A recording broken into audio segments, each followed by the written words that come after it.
I have some questions for reflection and questions for confession. Maybe bringing these things where I failed to listen, where I failed to live for the truth, I need to bring that to confession so that the divide in my own heart can be healed, so that I can be a better minister of peace for the sake of my brothers and sisters in this country, in this world.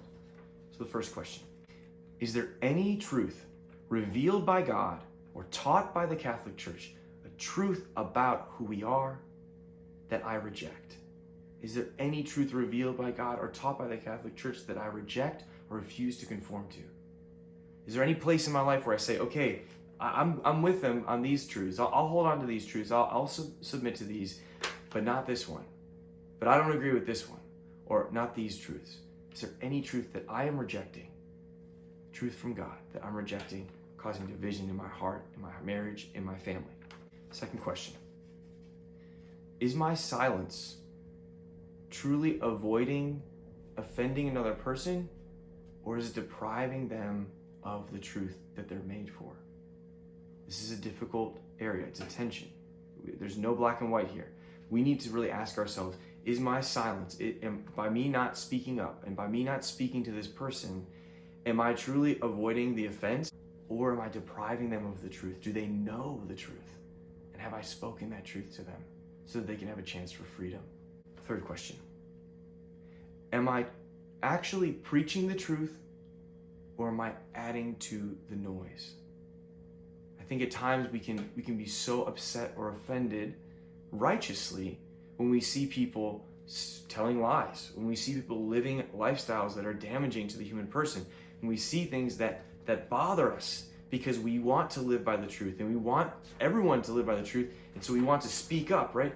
But sometimes, is my preaching of the truth just adding to the noise? A tip on that: if I'm ever in a conversation, email, text messaging, phone call, in person, or on Facebook, on social media, if I ever have a response that's extremely emotional, like someone says something or I see something that I'm so filled with righteousness, right? I have so much emotion, chances are I probably should not respond while I'm in that state.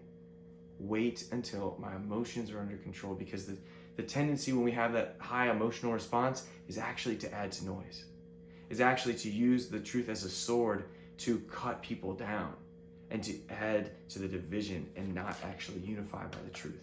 So always make sure that when we're responding to other people, preaching the truth, that it's always in love and that we are under control when we're doing so. Do I seek out personal conversations with those people who lead me to gossip, to have angry conversations in my head, to be offended, that I disagree with? Family members, friends, co-workers. Do I really seek out those personal conversations with those people where I can respect and reverence the dignity of the human person, not defined by their ideas or political parties, but I can maybe come to know more about what they believe and how they understand what they're saying?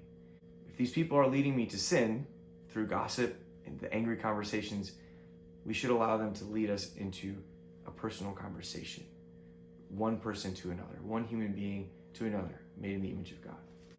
Do I really listen to people? Or do I tend to prejudge, make assumptions, or become instantly offended?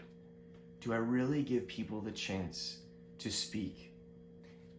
Regardless of what I already know about them, right? Even if they're a family member that I've known my whole life, and like I know as soon as they open their mouth, I'm like, there they go again, right?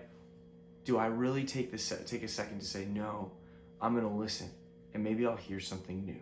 Do I give people that opportunity to speak their heart so they can be listened to?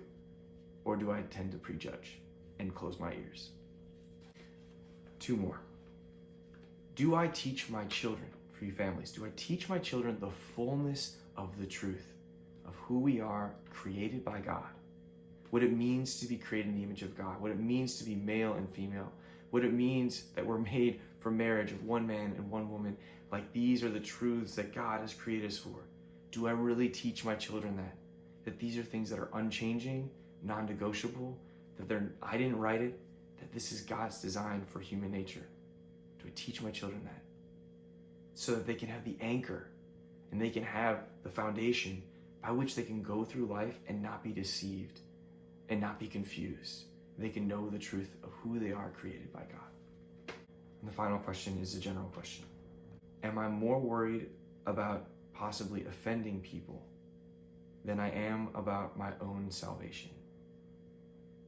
Now, it's one thing to listen and to not be so offended, but I think sometimes we can go so out of our way to not offend people that at some point we're making compromises. At some point we may be compromising our own soul for the sake of not offending another person.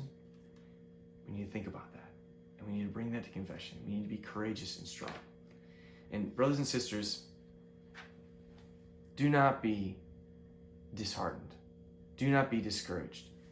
The great thing is, what St. Paul wrote about this weekend with the thorn in his side, what Jesus said to St. Paul was, my grace is sufficient for you. My grace is sufficient for you. That Jesus says that to you, to me, to our country, that in this time and this day, in the year 2021, that his grace is sufficient for you. That even when we look around in our family, in our marriage, in our country, and we say, wow, we look so divided. How are we ever going to stop being so offended? How are we ever going to be at peace? How are we ever going to live for the truth? My grace is sufficient for you. That it starts with you. It starts with me. It starts in our family, with our friends, with our coworkers, trying in little ways to live for the truth and to close the divides in our own hearts, in our own lives, in our own families. And as we do that, as we take on that responsibility, the whole country, the whole world is affected with a greater peace and a greater union, united under the one truth, Jesus Christ, the way, the truth, and the life.